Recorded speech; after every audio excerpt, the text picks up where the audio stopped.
وہ ایان کی بات کر رہا تھا۔ اس سے پہلے کہ مناہل اپنی صفائی میں کوئی ایک لفظ بھی بول پاتی، زہدان کی گرجدار آواز نے کمرے کی خاموشی کو چیر دیا۔ تم نے اسے کہیں منہ دکھانے کے قابل نہیں چھوڑا تھا، سب کے سامنے اسے ذلیل کیا۔ تمہاری ضلالت اور نفرت کی وجہ سے اسی رات ایان نے پنکھے سے لٹک کر خودکشی کر لی تھی۔ تم نے میرے ہنستے کھیلتے معصوم بھائی کی جان لی ہے مناہل، تم اس کی قاتل ہو۔ مناہل کی آنکھیں شدت صدمے سے پھٹ گئیں۔ خودکشی ایان نے؟ ہاں، اس نے اپنی زندگی ختم کر لی۔ زاہدان کی آواز میں بھائی کو کھونے کا درد اور انتقام کی آگ ایک ساتھ بکھر گئی۔ جس بھائی کو میں نے باپ بن کر پالا تھا، اسے تم نے ایک جھٹکے میں مٹی تلے دفن کر دیا، اور تم سوچ رہی تھی کہ میں تمہیں یہاں اپنی ملکہ بنا کے رکھوں گا۔ زاہدان نے اسے ایک زبردست جھٹکے کے ساتھ بیڈ پر گرایا۔ مناہل کی پیٹھ بیڈ سے جا لگی۔ اس کا سانس پھول رہا تھا اور وہ سسکیاں لے کر رو رہی تھی۔ زاہدان، میری بات تو سنیں، سچائی وہ نہیں ہے جو آپ سوچ رہے ہیں۔ ایان نے بکواس بند کرو اپنی۔ زاہدان نے گرج کے ساتھ اسے ٹوکا۔ تمہاری زبان سے اب میرے بھائی کا نام بھی نکلا تو میں تمہاری زبان کھینچ لوں گا۔ تم نے اس کی زندگی چھینی تھی نا، اب تم دیکھنا کہ میں تمہاری ان سانسوں کو کیسے عذاب بناتا ہوں۔ تمہیں اس حویلی میں پل پل ماروں گا۔ مناہل نے خوفزدہ ہو کر پیچھے ہٹنے کی کوشش کی، لیکن زاہدان نے اس کے دونوں ہاتھ جکڑ لیے۔ اس کے چہرے پر کسی قسم کا رحم، انسانیت یا اخلاق کا نام و نشان نہیں تھا۔ اس نے مناہل کی کسی فریاد، کسی آنسو اور کسی التجا کی پرواہ کیے بغیر زبردستی اور اپنے پورے غصے کے ساتھ اس پر خود کو مسلط کر دیا۔ مناہل تڑپتی رہی، روتی رہی، اپنی بے گناہی کی قسمیں دیتی رہی، لیکن زاہدان کی اندھی نفرت کے آگے اس کی نازک سسکیاں اور التجائیں ضائع ہو گئیں۔ وہ لال عروسی جوڑا جو اس کی خوشیوں کا سنبل تھا، اس کی زندگی کی سب سے بڑی اذیت اور تذلیل کا شاہد بن گیا۔ رات کے اندھیرے میں گلاب کی پتیاں بستر پر بکھری ہوئی تھیں، لیکن ان پر اب مناہل کے پاکیزہ آنسو اور اس کی روح کی ٹوٹ پھوٹ کا نقش ثبت ہو چکا تھا۔ یہ کہانی کا وہ سیاہ باب تھا جس نے 3 زندگیوں کا رخ موڑ کے رکھ دیا تھا۔ شام کے تقریباً 4 بج رہے تھے۔ یونیورسٹی کا وسیع و عریض کیمپس آہستہ آہستہ ویران ہو رہا تھا۔ مارننگ شفٹ کے زیادہ تر طلبہ اپنے گھروں کو روانہ ہو چکے تھے، اور ہر طرف ایک عجیب سی خاموشی چھائی ہوئی تھی۔ مناہل معمول کی طرح لائبریری کے ایک الگ تھلگ پرسکون کونے میں بیٹھی تھی۔ سامنے کھلی ہوئی بھاری باؤنڈیڈ بکس، ہائی لائٹرز اور اس کا رجسٹر بکھرا ہوا تھا۔ وہ اپنے تیسرے سیمسٹر کے فائنل نوٹس بنانے میں مکمل طور پر مہو تھی، اس بات سے بالکل بے خبر کہ لائبریری کا عملہ اور باقی اسٹوڈنٹ جا چکے تھے، اور وہ اس وقت وہاں تقریباً اکیلی تھی۔ اچانک اس کی میز کے قریب ہلکی سی آہٹ ہوئی۔ مناہل نے سوچا شاید لائبریرین ہے، لیکن جیسے ہی اس نے نظریں اٹھائیں اس کے سامنے ایان شاہ کھڑا تھا۔ ایان جو اس کا کلاس میٹ تھا اور پچھلے چند ہفتوں سے مسلسل اس کے آس پاس منڈلانے کی کوشش کر رہا تھا، لیکن مناہل نے اسے ہمیشہ نظر انداز کیا تھا۔ ایان، تم اس وقت یہاں کیا کر رہے ہو؟ مناہل نے اپنے نوٹ سمیٹتے ہوئے قدرے ناگواری سے پوچھا۔ ایان کے چہرے پر ایک عجیب، غیر متوقع اور ہوس زدہ مسکراہٹ تھی۔ وہ بغیر کچھ بولے مناہل کی میز کی طرف مزید سرک آیا اور اس کا راستہ بلاک کرتے ہوئے کرسی کے بالکل قریب کھڑا ہو گیا۔ مناہل، تمہیں اندازہ بھی نہیں ہے کہ میں پچھلے کتنے مہینوں سے صرف تمہارے بارے میں سوچ رہا ہوں۔ ایان کی آواز میں ایک عجیب سی لرزش تھی، اس کی نیت صاف نہیں لگ رہی تھی۔ ایان، پیچھے ہٹو، مجھے جانے دو۔ مناہل کا دل خوف سے دھک دھک کرنے لگا۔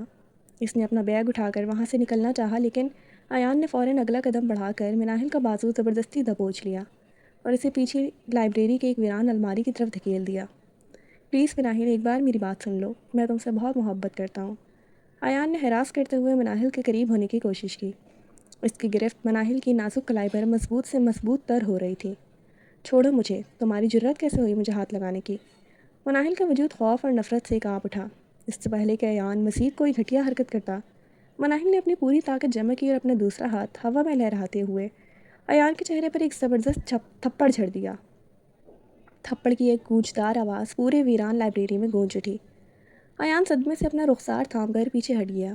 مناہل نے ایک سیکنڈ بھی ضائع کیے بغیر اپنا بیگ سنبھالا اور تیز تیز سانسیں لیتی ہوئی وہاں سے بھاگ کر لائبریری سے باہر نکل گئی۔ اس کا پورا جسم خوف سے کانپ رہا تھا، لیکن وہ کسی طرح اپنی عزت بچانے میں کامیاب ہو گئی تھی۔ اس واقعے کے بعد 2 ہفتے گزر گئے۔ مناہل نے ایان سے مکمل طور پر فاصلہ اختیار کر لیا تھا۔ وہ اسے دیکھتے ہی اپنا راستہ بدل لیتی تھی۔ دوسری طرف ایان اس شام کے اپنے گھٹیا عمل پر شدید پچھتاوے اور ضمیر کی بوجھ تلے دب رہا تھا۔ اسے اپنی غلطی کا احساس ہو چکا تھا اور وہ مسلسل مناہل کے پیچھے چکر کاٹ رہا تھا تاکہ اس سے معافی مانگ سکے، لیکن مناہل کے لیے یہ سب صرف اس کا نیا ڈرامہ تھا۔ اور پھر وہ دن آیا۔ یونیورسٹی کے مرکزی گارڈن میں دوپہر کے وقت درجنوں اسٹوڈنٹ گروپس کی صورت میں بیٹھے باتیں کر رہے تھے۔ مناہل جیسے ہی اپنی کلاس سے باہر نکل کر گارڈن والے راستے سے گزرنے لگی، ایان ایک بار پھر اس کے راستے میں آ کر کھڑا ہو گیا۔ مناہل، خدا کے لیے 2 منٹ میری بات سن لو، ایان نے اپنے ہاتھ جوڑتے ہوئے کہا۔ لائبریری والے دن جو کچھ ہوا وہ میری زندگی کی سب سے بڑی غلطی تھی، مجھے معاف کر دو، مجھے اپنی حرکت پر شدید شرمندگی ہے۔ پچھلے 2 ہفتوں کا سارا غصہ، خوف اور نفرت مناہل کے اندر ایک لاوے کی طرح ابل پڑے۔ اس کے ضبط کا بندھن ٹوٹ گیا۔ بس بہت ہو گیا ایان شاہ، مناہل کی چیختی ہوئی آواز نے پورے گارڈن کی توجہ اپنی طرف مبذول کر لی۔ پاس بیٹھے تمام اسٹوڈنٹ خاموش ہو کر ان کی طرف دیکھنے لگے۔ تم ایک ذلیل، گھٹیا اور بیہودہ انسان ہو، مناہل نے ایان کی طرف انگلی اٹھا کر پورے غصے اور تسلیل کے ساتھ کہا۔ تم سمجھتے ہو کہ تم چند الفاظ بول کر معافی مانگ لو گے اور تمہارے گناہ دھل جائیں گے؟ مجھے تمہاری اس مکار صورت سے شدید گھن آتی ہے۔ ایان نے نظریں جھکا لیں، اس کا چہرہ سرخ ہو رہا تھا۔ سب بچوں کی نظریں اسی پر جم چکی تھیں اور کچھ اسٹوڈنٹ آہستہ آہستہ اس پر ہنس رہے تھے۔ آئندہ اگر تم میرے راستے میں آئی اپنی یہ منحوس شکل مجھے دکھائی تو میں یونیورسٹی کے ڈین سے تمہاری شکایت کر دوں گی۔ اگر ذرا بھی غیرت اور عزت نفس باقی ہے نا تم میں، تو دفع ہو جائے یہاں سے اور دوبارہ کبھی میرے سامنے مت آنا۔ مناہل نے اسے سب کے سامنے تڑپا دینے والی ذلالت کا نشانہ بنایا اور غصے میں قدم پٹکتی ہوئی وہاں سے نکل گئی۔ ایان وہیں گارڈن کے بیچوں بیچ سوکھی ہوئی لکڑی کی طرح جامد کھڑا رہا، جبکہ آس پاس کے اسٹوڈنٹس اس کی رسوائی پر کہے لگا رہے تھے۔ اور ٹھیک اسی لمحے زاہدان شاہ کوریڈور سے گزرتا ہوا وہاں پہنچا۔ زاہدان کو نہ تو لائبریری کے واقعے کا پتہ تھا اور نہ ہی اسے ایان کی گھٹیا حرکت کا کوئی علم تھا۔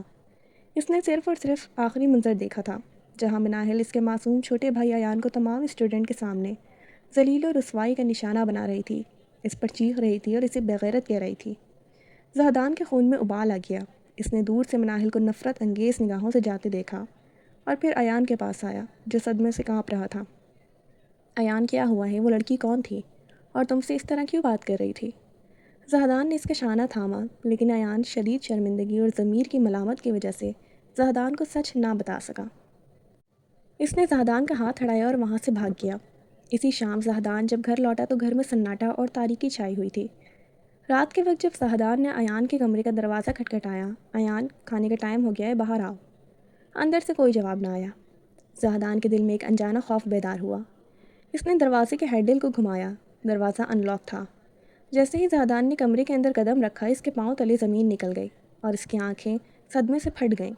سامنے پنکھے کے ساتھ بندھی ہوئی رسی سے ایان کی لاش لٹک رہی تھی۔ اس کا وجود ساکت تھا اور اس کا چہرہ زرد پڑ چکا تھا۔ ایان، زاہدان کی ایک دل خراش خوفناک چیخ سے پورے گھر کی دیواریں ہل گئیں۔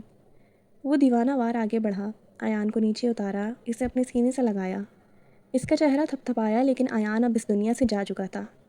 زاہدان کے ذہن میں بار بار گارڈن کا وہ منظر گھومنے لگا، مناہل کے وہ زہریلے الفاظ، اگر ذرا سی بھی عزت نفس باقی ہے تو دفع ہو جاؤ اور اپنی شکل مت دکھانا۔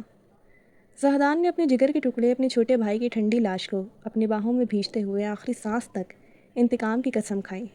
اس لڑکی کی وجہ سے، اس لڑکی کی تسلیل کی وجہ سے میرے بھائی نے اپنی جان دی۔ میں اس کا حساب لوں گا۔ خدا کی قسم، میں نے اس لڑکی کی زندگی کو جہنم نہ بنا دیا تو میرا نام زاہدان شاہ نہیں۔ زاہدان شاہ کو سچائی کے صرف آدھے پہلو کا پتہ تھا اور وہ اس انتقام کی آگ میں یہ بھول بیٹھا تھا کہ ادھورا سچ انسان کو جلا دیتا ہے۔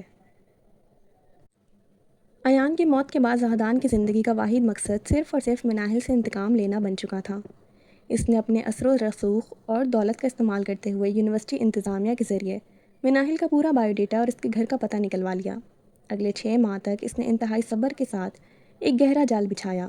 وہ مناہل کے گھر ایک انتہائی شریف، با اخلاق اور با اثر انسان کا روپ دھار کر پہنچا اور اس کے والدین کے سامنے نہایت عاجزی سے رشتہ رکھا کہ وہ یونیورسٹی میں مناہل کی سادگی سے متاثر ہو کر اسے اپنے نکاح میں لینا چاہتا ہے۔ مناہل کے سیدھے سادے والدین زاہدان کی خاندانی پس منظر اور اس کی باوقار شخصیت کے دام میں آ گئے اور وہ فوراً مان گئے۔ لیکن زاہدان کا اصل پلان کچھ اور ہی تھا۔ اس نے مناہل کے والدین سے کہا کہ اس کا تمام بزنس کراچی منتقل ہو چکا ہے اور وہ شادی کے فوراً بعد اسے اپنے ساتھ کراچی لے جائے گا۔ وہ مناہل کو اس کے گھر والوں کی شفقت اور سائے سے ہمیشہ کے لیے دور کر کے بالکل اکیلا کر دینا چاہتا تھا، تاکہ وہ تڑپ تڑپ کر اس کے ہر ظلم کو سہے اور جہاں وہ ان سے چاہ کر بھی آسانی سے رابطہ نہیں رکھ سکے گی اور نہ ہی مل سکے گی۔ اور یوں مناہل کو شہزادیوں کی طرح رکھنے کا جھوٹا وعدہ کر کے زاہدان اسے بیاہ کر کراچی کی اس الگ تھلگ حویلی میں لے آیا، جہاں محبت نہیں بلکہ انتقام کا جہنم اس کا منتظر تھا۔ صبح کی پہلی کرنیں کھڑکی کے زرد پردوں کو چیرتی ہوئی کمرے میں داخل ہو رہی تھیں۔ مناہل کی آنکھ کھلی تو اس کا پورا وجود درد سے چور تھا۔ سر میں شدید درد، جسم میں ٹیسے اور روح پر لگے زخم اتنے گہرے تھے کہ اس سے سانس لینا بھی دوپہر ہو رہا تھا۔ وہ بستر کے کونے میں سمٹی ہوئی اپنے حالت زار پر بے بس پڑی تھی۔ اس نے بھیگی آنکھوں سے اپنے برابر میں دیکھا۔ زاہدان شاہ بے خبر پرسکون نیند سو رہا تھا۔ اس کے چہرے پر کسی پچھتاوے یا کسی ندامت کا دور دور تک کوئی نشان نہیں تھا۔ وہی چہرہ جو کل رات ایک بھیانک درندے اور ظالم جلاد کا روپ دھار چکا تھا، اس وقت اتنا خاموش تھا جیسے اس نے کسی کو روح کو رون کر اس کی دنیا برباد ہی نہ کی ہو۔ مناہل کا دل خون کے آنسو رو اٹھا۔ وہ حیرت اور صدمے سے اس شخص کا چہرہ تکتی رہی جو چند گھنٹے پہلے تک اس کا شوہر، اس کا مجازی خدا اور اس کی عزت کا محافظ بننے کا وعدہ کر کے لایا تھا۔ خدایا، یہ میرے ساتھ کیا ہو گیا؟ مناہل نے اپنے کانپتے ہاتھوں سے اپنا چہرہ ڈھانپ لیا۔ اس کی سسکیاں گلے میں ہی گھٹ کر رہ گئیں۔ اسے اپنے بوڑھے ماں باپ کا چہرہ یاد آیا جو لاہور میں یہ سوچ کر خوش ہو رہے ہوں گے کہ ان کی بیٹی اپنے شوہر کے ساتھ کراچی کی ایک عظیم الشان محل میں شہزادیوں کی طرح زندگی گزار رہی ہے۔ اس کا پورا عروسی جوڑا بستر پر متبادل سمتوں میں بکھرا ہوا تھا۔ مہندی سے رچے ہاتھ کانپ رہے تھے اور اس کی روح اس پہلی صبح کی روشنی میں اپنی ہی قسمت کا جنازہ اٹھائے ماتم کر رہی تھی۔ دوپہر کے تقریباً 2 بج رہے تھے۔ کراچی کی شدید ہبس اور گرمی میں حویلی کا کچن تپ رہا تھا، لیکن اس تپش سے کہیں زیادہ تپش مناہل کے وجود میں تھی۔ صبح اٹھتے ہی زاہدان شاہ نے اپنا حکم صادر کر دیا تھا۔ حویلی کا ہر ایک کام، صفائی سے لے کر برتن دھونے اور کھانا پکانے تک، اب صرف مناہل ہی کرے گی۔ اس نے حویلی کے تمام ملازمین کو نکال دیا تھا تاکہ وہ جسمانی اور ذہنی طور پر مناہل کو مکمل توڑ سکے۔ مناہل کچن میں کھڑی چولہے کے پاس سالن بنا رہی تھی۔ اسے تھوڑا بہت کھانا بنانا آتا تھا۔ وہ اپنی امی کے ساتھ کھانا بنواتی تھی، لیکن اس طرح اکیلے اس نے کبھی نہیں بنایا تھا۔ وہ بھی کھانا بنانا سیکھ رہی تھی، لیکن زاہدان کے خوف سے وہ بغیر کچھ کہے تپتے چولہے کے سامنے کھڑی کام میں لگی ہوئی تھی۔ تھکن اور بوجھل پن کی وجہ سے اس کے ہاتھ کانپ رہے تھے۔ اچانک جیسے ہی اس نے سالن کا بھاری گرم پتیلا اٹھانے کی کوشش کی تو اس کا توازن بگڑ گیا اور کھولتا ہوا گرم سالن سیدھا اس کے دائیں ہاتھ پر جا گرا۔ مناہل کے منہ سے ایک دردناک چیخ نکلی۔ پتیلا بھی ہاتھ سے چھوٹ کر نیچے جا گرا اور گرم سالن نے اس کے پورے ہاتھ کی جلد کو بری طرح جلا دیا۔ اس کے ہاتھ پر فوراً سرخ چھالے ابھرنے لگے اور جلن کی شدت اتنی زیادہ تھی کہ وہ درد سے تڑپ کر زمین پر بیٹھ گئی۔ یا اللہ، امی، بابا! وہ اپنے جلتے ہوئے ہاتھ کو دوسرے ہاتھ سے تھامے درد سے بلبلا رہی تھی اور اس کی آنکھوں سے آنسوؤں کا سیلاب بہنے لگا تھا۔ چیخ کی آواز سن کر زاہدان کچن کے دروازے پر نمودار ہوا۔ اس نے 3 پیس سوٹ پہن رکھا تھا اور وہ باہر جانے کے لیے بالکل تیار تھا۔ زاہدان نے نیچے فرش پر تڑپتی ہوئی مناہل کو دیکھا اور پھر اس کے سرخ اور جھلسے ہوئے ہاتھ پر نظر ڈالی، لیکن اس کے چہرے پر رحم کا ایک چھوٹا سا تاثر بھی نہیں ابھرا۔ اس کی آنکھوں میں وہی سرد اور ظالمانہ بے حسی تھی۔ وہ آہستہ آہستہ چلتے ہوئے اس کے قریب آیا اور اپنے جوتے کی نوک سے سالن کے برتن کو تھوڑا پرے دھکیلا۔ زاہدان، میرا ہاتھ جل گیا ہے، خدا کے لیے کچھ دیں، بہت جلن ہو رہی ہے۔ مناہل نے تڑپتے ہوئے امید بھری نظروں سے اپنے شوہر کی طرف دیکھا۔ زاہدان نے نیچے جھک کر اس کے لال پڑتے ہوئے ہاتھ کو دیکھا اور پھر ایک انتہائی نفرت انگیز مسکراہٹ کے ساتھ بولا، زیادہ ڈرامہ کرنے کی ضرورت نہیں ہے، ذرا سا ہاتھ کیا جلا تم نے تو پورے گھر کو ہی سر پر اٹھا لیا۔ مناہل کا دل صدمے سے بیٹھ گیا۔ ڈرامہ؟ زاہدان، میرا ہاتھ جھلس گیا ہے اور تمہیں لگتا ہے کہ مجھے اس سے کوئی فرق پڑتا ہے؟ جاؤ جا کر ٹھنڈا پانی ڈال لو اور سالن دوبارہ بناؤ۔ مجھے شام کو ڈائننگ ٹیبل پر کھانا تیار ملنا چاہیے۔ زاہدان نے بغیر کسی طرز کے مناہل کے درد کا مذاق اڑایا، اپنا والیٹ سنبھالا اور بنا پیچھے مڑے کچن سے باہر نکل گیا۔ کچھ ہی دیر میں اس کی تیز رفتار گاڑی کے اسٹارٹ ہونے اور گیٹ سے باہر نکلنے کی آواز آئی۔ مناہل کچن کے ٹھنڈے گندے فرش پر بیٹھی اپنے جھلسے ہوئے ہاتھ کو سینے سے لگائے روتی رہی۔ خدایا، میں کہاں آ گئی، کاش میں مر جاتی، کاش میں اس دن لائبریری ہی نہ جاتی۔ اس کی سسکیاں خالی اور خاموش حویلی میں گونج رہی تھیں۔ جلتا ہوا ہاتھ درد دے رہا تھا، لیکن زاہدان شاہ کی بے حسی اور تانوں نے اس کے دل پر جو زخم دیا تھا وہ اس کے ہاتھ جلنے سے کہیں زیادہ گہرا اور تکلیف دہ تھا۔ وہ وہیں زمین پر بیٹھی اپنی قسمت کے اس دردناک موڑ پر زاروں قطار روتی رہی۔ رات کے 12 بج چکے تھے۔ دن بھر حویلی کی صفائی، برتنوں کے ڈھیر اور جلے ہوئے ہاتھ کے شدید درد کے ساتھ سالن دوبارہ بنانے کے بعد مناہل کا پورا جسم ٹوٹ رہا تھا۔ اس کی ٹانگوں میں اتنی طاقت نہیں تھی کہ وہ سیدھی کھڑی ہو سکے۔ بخار کی ہلکی سی تپش اس کے وجود میں سرایت کر چکی تھی اور وہ ہمت ہار کر بیٹھ کے ایک کونے میں نڈھال پڑی تھی۔ کمرے کا دروازہ کھلا اور زاہدان شاہ اندر داخل ہوا۔ اس کے چہرے پر دن بھر کا تناؤ اور وہی بوجھل غصہ تھا، لیکن مناہل کو اس حال میں دیکھ کر بھی اس کا دل نہ پگھلا۔ اس کے نزدیک یہ سب صرف اس کے بھائی کے قاتل کی سزا کا ایک حصہ تھا۔ وہ بغیر کچھ بولے زبردستی اور بے حسی کے ساتھ منال کی طرف بڑھا۔ زاہدان، خدا کے لیے آج نہیں۔ مناہل نے اپنی جلی ہوئی جلد اور کپکپاتی آواز کے ساتھ ہاتھ جوڑ دیے۔ اس کی آنکھوں سے التجائی آنسو بہنے لگے۔ میں بہت تھک گئی ہوں، میرا پورا جسم ٹوٹ رہا ہے، میرا ہاتھ بہت درد کر رہا ہے، پلیز چھوڑ دیں۔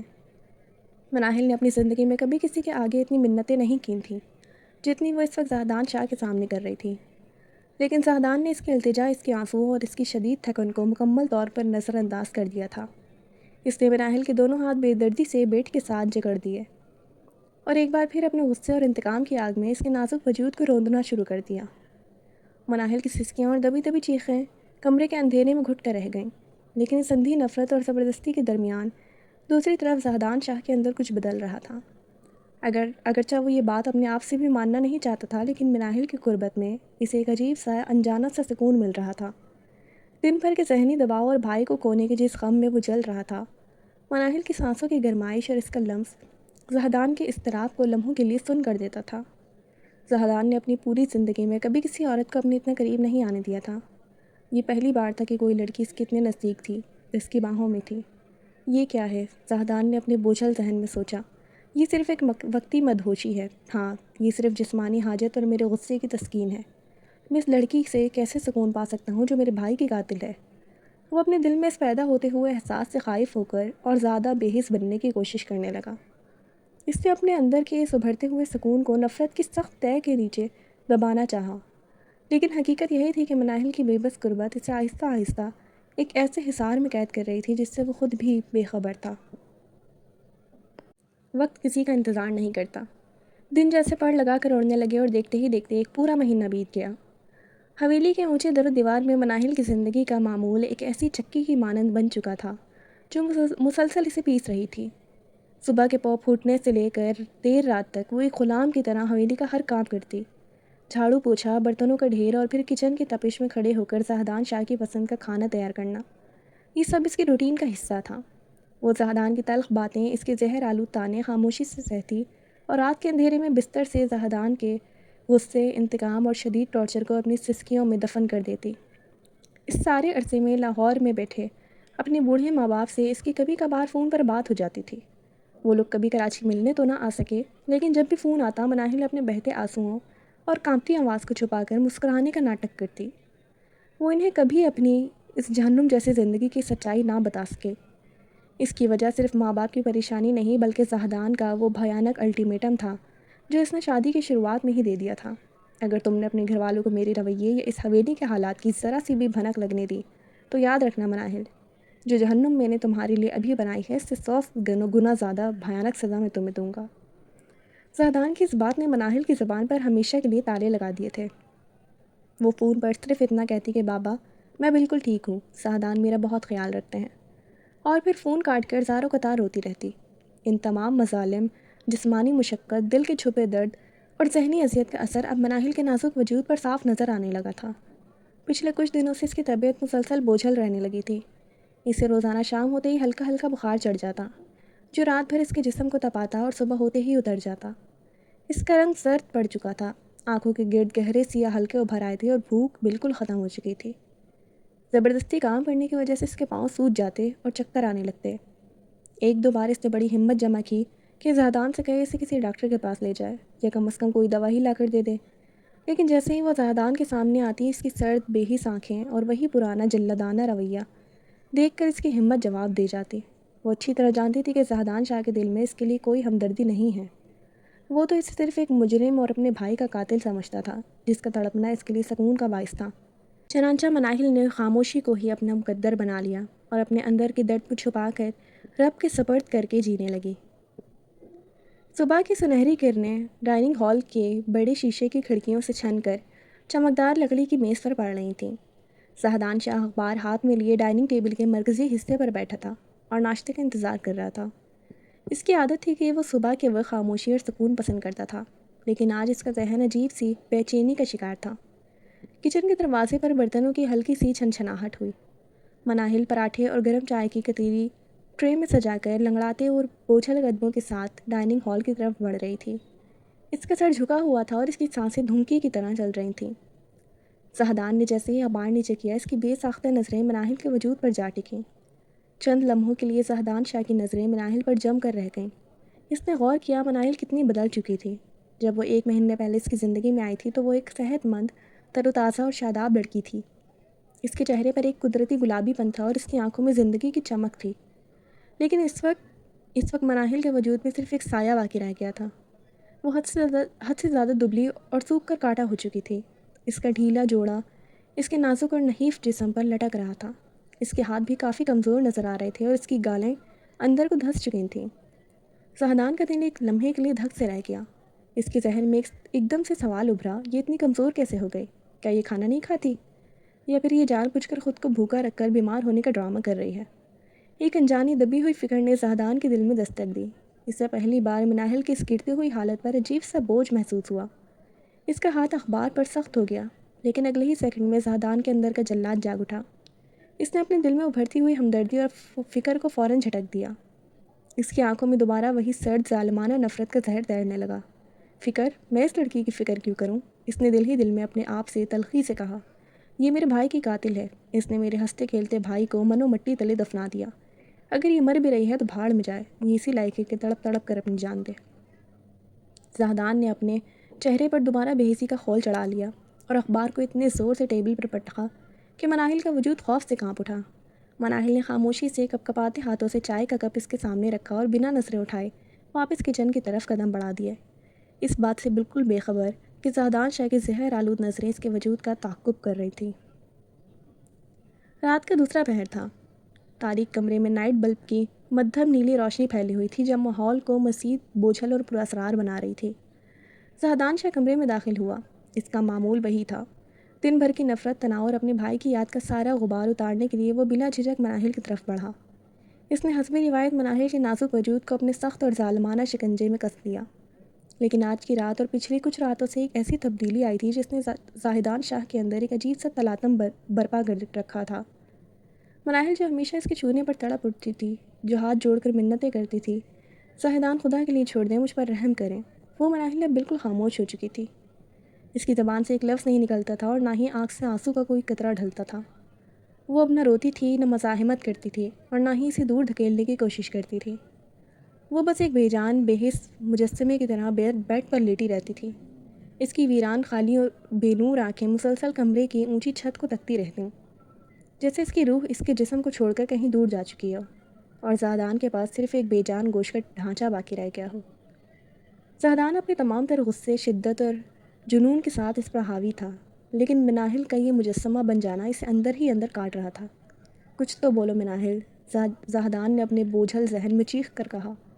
وہ چاہتا تھا کہ مناہل روئے، چیخے، وہ اس سے رحم کی بھیک مانگے تاکہ زاہدان کو اپنے انتقام کا احساس ہو، لیکن اس کی سکوت، یہ خاموشی زاہدان شاہ کی انا اور اس کے غرور پر کسی کوڑے کی طرح لگ رہی تھی۔ مناہل کی یہ خاموشی چیخ چیخ کر کہہ رہی تھی کہ اب اسے زاہدان شاہ کے کسی ظلم، کسی ٹارچر اور کسی شدت سے کوئی فرق نہیں پڑتا۔ وہ اندر سے مکمل طور پر مر چکی تھی، اور سب سے خوفناک بات یہ تھی کہ زاہدان شاہ کو اس بے حس اور مظلوم لڑکی کی عادت ہو چکی تھی۔ وہ اپنے آپ سے کتنے ہی جھوٹ بول لے، کتنی ہی نفرت کا ڈرامہ کر لے، لیکن سچائی یہی تھی کہ اسے مناہل کے لمس، اس کی موجودگی اور اس کی قربت کی ایسی عادت پڑ چکی تھی جو محبت سے بھی زیادہ خطرناک اور قاتل ہوتی ہے۔ وہ دن بھر کتنا ہی مصروف رہتا، لیکن رات ہوتے ہی اس کے قدم بے ساختہ مناہل کی طرف اٹھتے تھے۔ زاہدان نے شدت سے اس کے چہرے کو دیکھا، اس کے ہونٹوں کو چھوا، لیکن مناہل کی طرف سے کوئی رد عمل نہیں آیا۔ وہ بس خاموشی سے چھت کو گھورتی رہی، جیسے زاہدان کا وجود اس کے لیے بالکل نااہل اور بے معنی ہو چکا تھا۔ زاہدان شاہ جو سب کچھ فتح کرنے کا دعوے دار تھا، مناہل کی اس بے آواز خاموشی کے سامنے پہلی بار خود کو ہارتا ہوا اور شدید بے چین محسوس کر رہا تھا۔ سورج کی پہلی کرن بھی زمین پر نہیں اتری تھی۔ زاہدان کی آنکھ اچانک کسی آواز سے کھلی۔ کمرے میں ہلکا سا اندھیرا پھیلا ہوا تھا۔ اس نے کان لگا کر سنا۔ واش روم کے اندر سے الٹیاں کرنے کی آوازیں آ رہی تھیں۔ زاہدان بستر سے اٹھ کر کھڑا ہو گیا۔ اس نے دیکھا مناہل بستر پر نہیں تھی۔ ایک انجانی بے چینی کے تحت زاہدان کے قدم خود بخود واش روم کے بند دروازے کی طرف اٹھے۔ وہ دروازے کے بالکل باہر آ کے کھڑا ہو گیا۔ اندر سے مناہل کی سانسوں کی گھٹن اور نڈھال ہو کر پانی ڈالنے کی آوازیں صاف آ رہی تھیں۔ زاہدان کا بے ساختہ دل چاہا کہ وہ ہینڈل گھما کر اندر چلا جائے، دروازہ کھول کر ایک بار دیکھ لے کہ آخر اس سے کیا ہوا ہے، کیا وہ اتنی بیمار ہے۔ لیکن اگلے ہی لمحے اس کا وہ پرانا غرور اور ضد بیچ میں آ گئی۔ وہ وہیں کشمکش میں کھڑا رہا، ہاتھ ہینڈل تک جا کر رک گیا۔ اچانک اندر نل بند ہونے کی آواز آئی۔ زاہدان کو اندازہ ہوا کہ وہ باہر آ رہی ہے۔ وہ فوراً الٹے قدموں پیچھے ہٹا اور تیزی سے بیڈ پر واپس لیٹا۔ اور کمبل اوڑھ کر گہری نیند سونے کا ناٹک کرنے لگا۔ چند سیکنڈز بعد واش روم کا دروازہ آہستگی سے کھلا اور مناہل باہر آئی۔ اس کی حالت بالکل غیر ہو چکی تھی۔ اس کا چہرہ زرد پتے کی طرح پیلا پڑ چکا تھا، ہونٹ خشک تھے۔ وہ بمشکل اپنے وجود کا بوجھ سنبھالتے ہوئے دیوار کا سہارا لے کر قدم بڑھا رہی تھی۔ اس میں اتنی ہمت بھی نہیں تھی کہ وہ سیدھی کھڑی ہو سکے۔ وہ آہستہ آہستہ انتہائی نڈھال قدموں سے بیڈ کی طرف آئی اور زہدان سے تھوڑے فاصلے پر بستر کے کونے میں ڈھیر ہو گئی۔ بستر پر لیٹتے ہی اس کے منہ سے مدھم دردناک سسکیاں نکلنے لگیں۔ یا اللہ! وہ اپنے پیٹ اور سر کو دبا کر سسک رہی تھی، جیسے اس کے پورے وجود میں بے پناہ تکلیف کی لہریں اٹھ رہی ہوں۔ وہ زہدان کو جگانا نہیں چاہتی تھی، اس لیے اپنے منہ پر ہاتھ رکھ کر اپنی چیخوں اور سسکیوں کو دبانے کی ناکام کوشش کر رہی تھی۔ کمبل کے اندر آنکھیں بند کیے لیٹا زہدان شاہ مناہل کی ایک ایک سسکی، اس کی ایک ایک درد بھری سانس کو صاف سن رہا تھا۔ اس کا دل اندر سے کٹ رہا تھا۔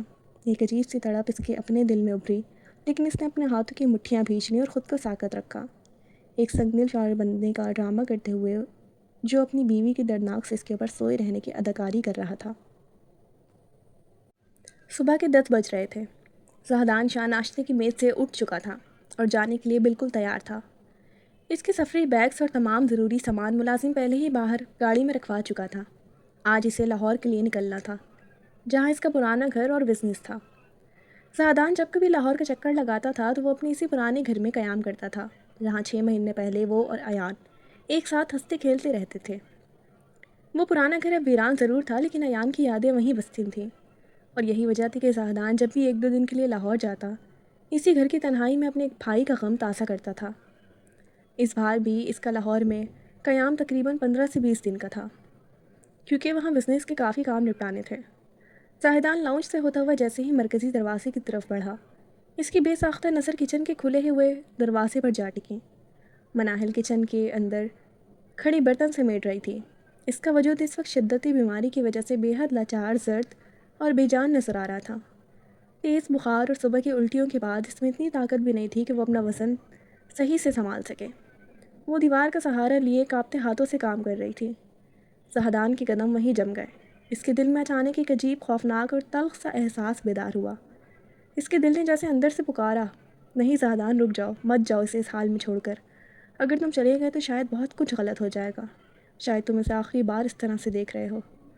اس ایک لمحے کے لیے زہدان کا دل بری طرح گھبرا گیا۔ اسے لگا جیسے اگر وہ آج مناہل کو اس حالت میں اکیلے چھوڑ کر گیا تو کوئی بہت بڑا طوفان آ جائے گا، لیکن اگلے ہی سیکنڈ میں زہدان شاہ نے ہمیشہ کی طرح اپنے دل کی اس چیخ کو جھٹلا دیا۔ اس نے اپنے ذہن پر نفرت اور انتقام کی وہی پرانی برف جما لی۔ یہ سب میرا وہم ہے۔ اس نے خود کو زبردستی قائل کیا، یہ لڑکی ڈرامے کر رہی ہے تاکہ میں اس پر رحم کھاؤں۔ یہ میرے بھائی کی قاتل ہے، مجھے اس کی ظاہری لاچاری سے کوئی فرق نہیں پڑنا چاہیے۔ اس نے اپنے دل کو برے وسوسوں کو دبانا چاہا، اپنا چہرہ سخت کیا اور مناہل کی طرف سے نظریں ہٹا کر تیزی سے باہر کی طرف بڑھ گیا۔ باہر نکل کر اس نے گاڑی کا دروازہ زور سے بند کیا۔ گاڑی پورچ سے نکل کر 15 سے 20 دن کے لاہور کی شاہراہ پر گامزن ہو گئی۔ وہ مناہل کو اس ویران حویلی میں مکمل طور پر اکیلا اور بے یار و مددگار چھوڑ کر لاہور روانہ ہو گیا۔ لاہور میں زہدان شاہ کو آئے ہوئے پورا ایک ہفتہ گزر چکا تھا۔ اس کا ہر دن لاہور والے آفس میں لمبی بزنس میٹنگز، نئے پروجیکٹ کے معاہدوں اور فائلوں کے انبار میں نپٹانے میں گزر رہا تھا۔ پرانے گھر کا پرانا ملازم جو سالوں سے اس گھر کی دیکھ بھال کر رہا تھا، زہدان کا پورا خیال رکھتا تھا، اس کے وقت پر کھانے سے لے کر چائے کا کپ تک کا، لیکن زہدان کا ذہن اندر ہی اندر بے چین رہتا تھا۔ آج ایک ہفتے بعد اسے شام کے وقت تھوڑا سکون ملا تو اس کے قدم بے ساختہ ایان کے کمرے کی طرف اٹھے۔ کمرے میں ماضی کی دھندلی یادوں اور ایک عجیب سی خاموشی پھیلی ہوئی تھی۔ زاہدان ایان کے بیڈ پر جا کر بیٹھ گیا اور گہری سوچ میں گم ہو گیا۔ اسی اثناء میں وہ پرانا ملازم ہاتھ میں ایک کارٹن لیے کمرے میں داخل ہوا۔ زاہدان صاحب، ملازم نے مؤدبانہ انداز میں کہا، کچھ دن پہلے ایان بابا کے اس کمرے کی مکمل صفائی کروائی تھی تو ان کے الماری کے نچلے حصے سے یہ کارٹن نکلا تھا۔ اس میں ان کا کافی ضروری اور ذاتی سامان تھا، سوچا آپ کو دے دوں۔ زاہدان نے ملازم کے ہاتھ سے وہ کارٹن لے لیا۔ ملازم خاموشی سے کمرے سے باہر نکل گیا۔ زاہدان نے کارٹن کو کھول کر دیکھا۔ اندر ایان کی دنیا بکھری پڑی تھی۔ ایان کو اسپورٹس اور ایڈونچر کا جنون کی حد تک شوق تھا۔ کارٹن میں اس کے اسکول اور کالج دور کے فٹ بال میڈل، ٹرافیاں، ٹریکنگ کی فوٹوز اور چھوٹے موٹے یادگاری تحائف پڑے تھے۔ زاہدان کی آنکھوں میں نمی تیرنے لگی۔ وہ ایک ایک چیز کو اپنے ہاتھوں سے چھو کر اپنے چھوٹے بھائی کو یاد کر رہا تھا۔ چیزیں ہٹاتے ہٹاتے کارٹن کے سب سے نچلے کونے میں اسے ایک سیاہ چھوٹی سی پرسنل ڈائری ملی۔ زاہدان کو یاد آیا کہ ایان کو روزانہ رات کو ڈائری لکھنے کی عادت تھی۔ اس نے کانپتے ہاتھوں سے وہ ڈائری باہر نکالی اور پہلا صفحہ ہٹایا۔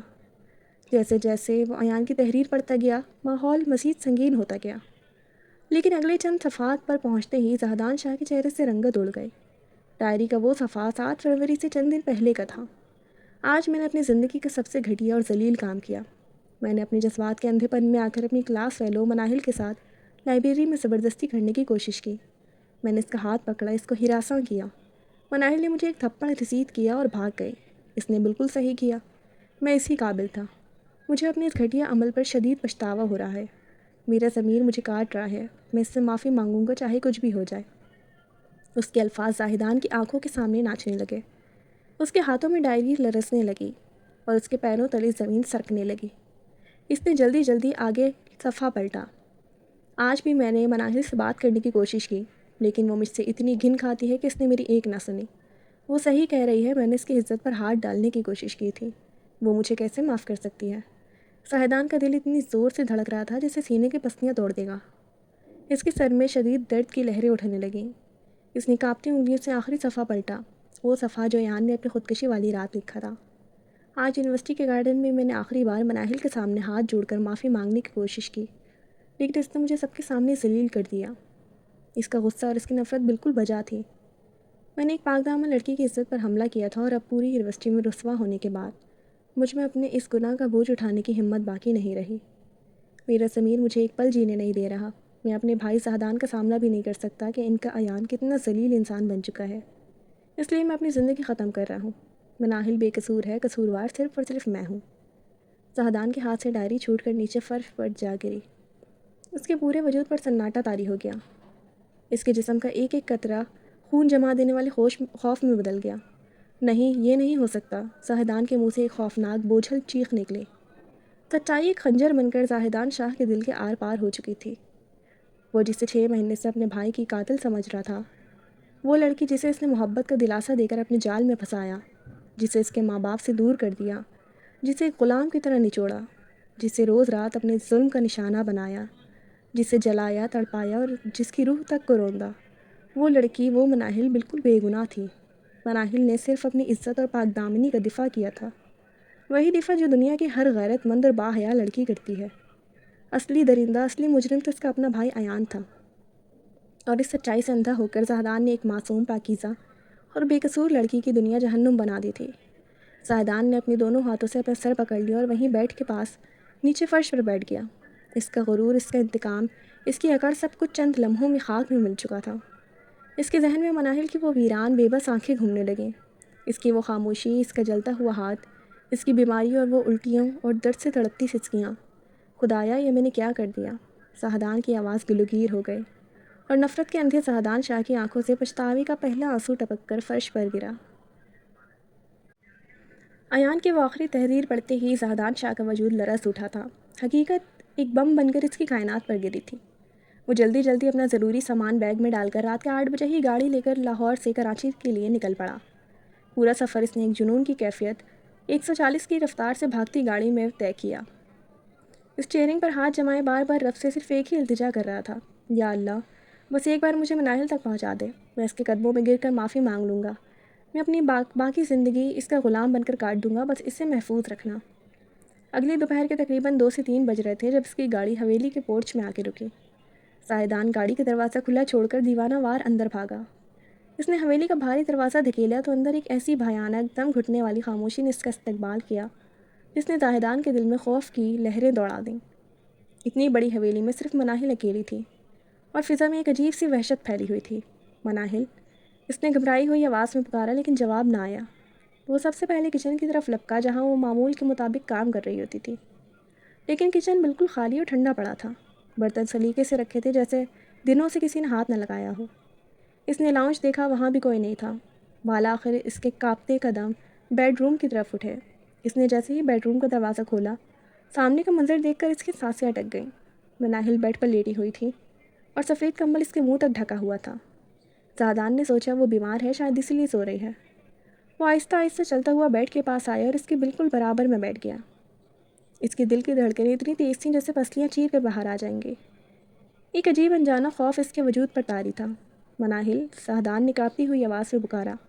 مناہل اٹھو، دیکھو میں واپس آ گیا ہوں، مجھے معاف کر دو مناہل، میں تمہارا مجرم ہوں، میں نے تمہارے ساتھ بہت ظلم کیا، پلیز ایک بار آنکھیں کھولو۔ یہ کہتے ہوئے شاہدان نے اپنا ہاتھ آگے بڑھایا اور مناہل کے چہرے سے کمبل پیچھے ہٹایا، اور ٹھیک اسی لمحے کمرے کی ہوا میں ایک تعفن زدہ بدبو پھیلی، اور زہران شاہ کے سامنے جو منظر تھا اس نے اس کی روح تک کو جلا کر رکھ دیا تھا۔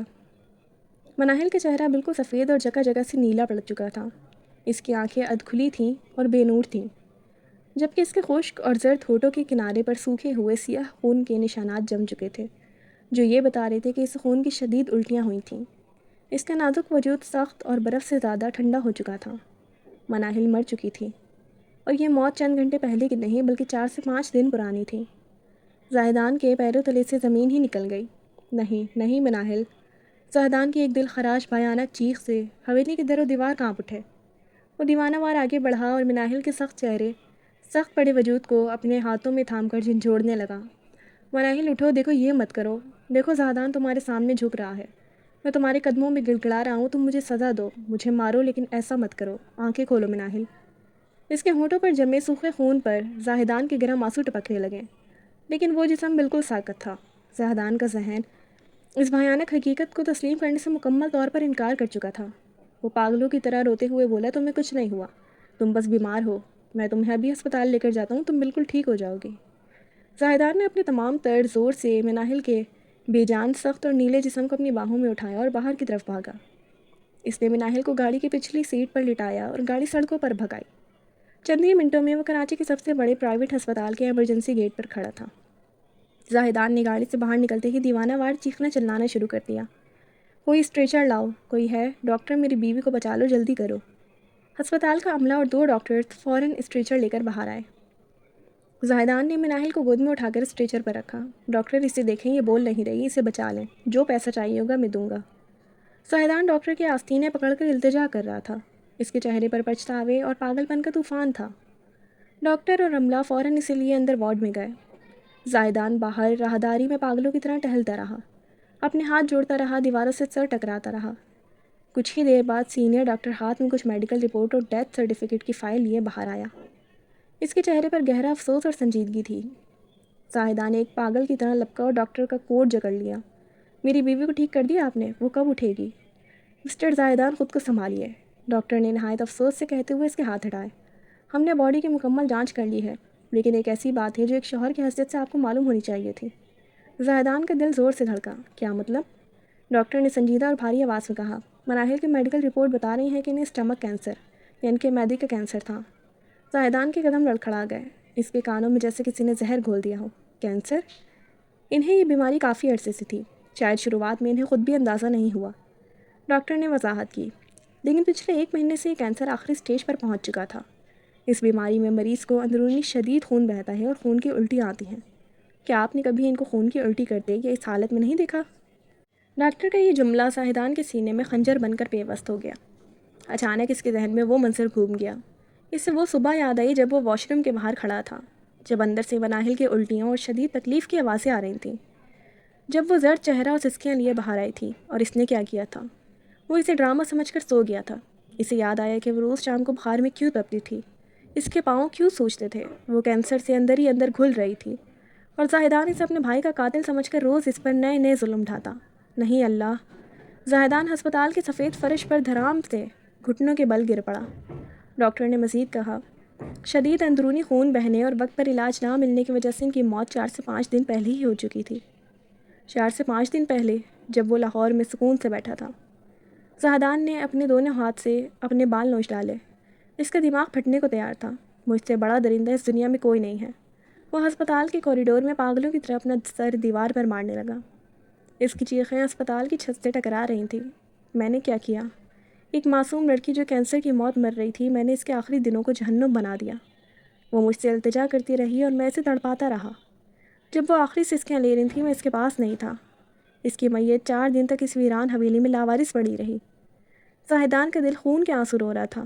وہ وہیں ہسپتال کے ٹھنڈے فرش پر بچوں کی طرح بلک بلک کر روتا رہا، پچھتاوے کی آگ میں جلتا رہا اور بار بار مناہل کا نام پکارتا رہا۔ لیکن اب اس کی زندگی میں صرف اور صرف پچھتاوے کے طوفان اور ایک کبھی نہ ختم ہونے والی تنہائی باقی رہ گئی تھی۔ مناہل کی تدفین خاموشی سے ہو چکی تھی۔ زاہدان شاہ نے ہمت جمع کر کے لاہور میں مناہل کے بوڑھے ماں باپ کو فون کیا اور روتے تڑپتے ہوئے انہیں سچائی بتا دی۔ اس نے ان سے گڑ گڑا کر معافی مانگنے کی کوشش کی، لیکن ایک جوان معصوم بیٹی کو کھونے والے باپ اور ماں کا دل پتھر ہو چکا تھا۔ فون پر مناہل کی ماں اور باپ کی زہر میں ڈوبی ہوئی آواز زاہدان کے کانوں میں گونج رہی تھی۔ تو نے ہماری معصوم بچی کو تڑپا تڑپا کر مار دیا۔ ہماری بددعا ہے تجھے، تو کبھی سکون کی سانس نہیں لے سکے گا۔ تو ساری زندگی پچھتاوے کی آگ میں جلے گا۔ تیری روح تڑپے گی لیکن تجھے موت بھی نہیں آئے گی۔ اور اس کے ساتھ ہی فون کٹ ہو گیا تھا، ہمیشہ کے لیے۔ رات کا آخری پہر تھا۔ کراچی کی وہ عظیم الشان حویلی اب ایک بھیانک، پراسرار اور تاریک سائے کے طرح کھڑی ہوئی تھی۔ حویلی کی تمام لائٹس بجھی ہوئی تھیں۔ صرف ماسٹر بیڈ روم کا دروازہ آدھا کھلا تھا، جہاں نائٹ بلب کی مدھم روشنی پھیلی ہوئی تھی۔ زاہدان شاہ بستر کے پاس ٹھنڈے اور گندے فرش پر اکیلا بیٹھا تھا۔ اس کا سوٹ سلوٹوں سے بھرا ہوا تھا، بال بکھرے ہوئے تھے اور آنکھوں کے گرد گہرے سیاہ حلقے پڑ چکے تھے۔ اس کی آنکھوں سے نکلتے ہوئے آنسو اس کے گالوں پر سوکھ کر لکیریں بنا چکے تھے۔ آج وہ اس پوری دنیا میں مکمل طور پر اکیلا تھا، بالکل تنہا۔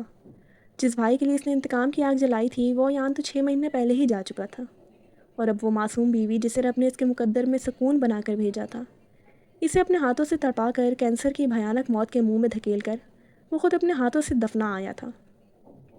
کمرے کی فضا میں زاہدان کو اب بھی مناہل کی سانسوں کی خوشبو، اس کی تکلیف دہ آوازیں اور اس کی دبی دبی سسکیاں سنائی دے رہی تھیں۔ اس نے کانپتے ہاتھوں سے بیڈ پر پڑے اس سفید کمبل کو سینے سے لگا لیا جس میں مناہل کی آخری سانسیں دفن ہوئی تھیں۔ وہ اس کمبل کو اپنے منہ پر رکھ کر بچوں کی طرح پھوٹ پھوٹ کر رو پڑا۔ مناہل، مجھے معاف کر دو، خدا کے لیے ایک بار واپس آ جاؤ۔ زاہدان کی آواز ہچکیوں میں بدل گئی اور اس کی چیخیں خالی اور ویران حویلی کی در و دیوار سے ٹکرا کر واپس اس کے اپنے ہی دل میں خنجر بن کر پیوست ہو رہی تھیں۔ تمہارے بابا کی بددعا سچ ہو گئی مناہل، میں جیتے جی مر گیا ہوں۔ یہ حویلی، یہ دولت، یہ غرور، سب کچھ خاک ہو گیا۔ میں تڑپ رہا ہوں مناہل، مجھے کوئی حال پوچھنے والا بھی نہیں ہے۔ وہ جتنا روتا، جتنا پچھتاتا، اس کے اندر کی آگ اتنی ہی تیز ہوتی جاتی۔ اسے اندازہ ہو چکا تھا کہ یہ پچھتاوا کسی ایک دن، ایک سال یا ایک دہائی کا نہیں، یہ پچھتاوا اب اس کی ساری زندگی کا ہے۔ اس کے ساتھ اس کی حویلی میں تنہائی میں رہے گا۔ وہ رات کے اندھیرے میں اس ویران اور پراسرار حویلی کے سرد فرش پر بیٹھا اپنی کی ہوئی غلطیوں اور ظلم کے بوجھ تلے گھٹتا رہا۔ زاہدان شاہ، جو کبھی سب کچھ فتح کرنے کا گھمنڈ رکھتا تھا، آج اپنی ہی بنائی ہوئی جہنم میں زندہ لاش بن کر پچھتاوے کی ایسی ابدی آگ میں جل رہا تھا جس کا کوئی اختتام نہیں تھا۔ ختم شد۔